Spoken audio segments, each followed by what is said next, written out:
Күндөрдүн бир күнүндө Умар деген Манасатка окшогон баатыр болгон арабтарда, улуу сахаба. Ушул мен Абу Бакырдан ашып кетпесем болбойт. Анткени мындай деген аят бар да: "Ва таамаду алал бирри ват тақва, ва ла таавану алал исми вал удван." Дастуркон сүрөсүндө Кудай Таала жакшылык кылууда бири-бириңер менен жарышкыла, же болбосо бири-бириңерге жардам бергиле.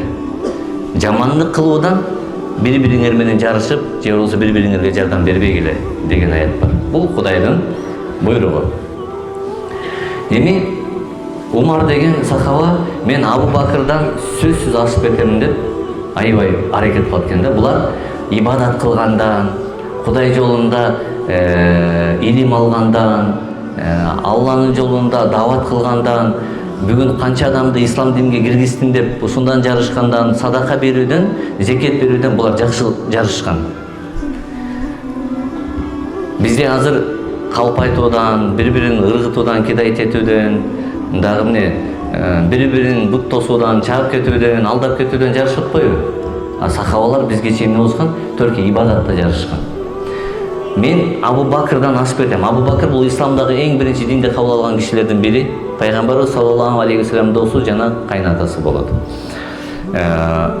Деп өзүнүн байлыгынын жарымын пайгамбарга алып барып берет.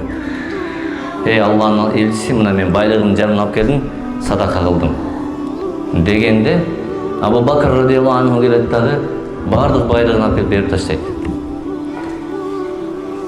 Анан кийин ошол жерден Умар радиаллаху анху айтат, түшүнөт да, мен баары бир Абу Бакырга жетпейт экенмин деп ошол жерден мойнуна алат. Булар эң күчтүү сахабалар болгон пайгамбардын жолунда.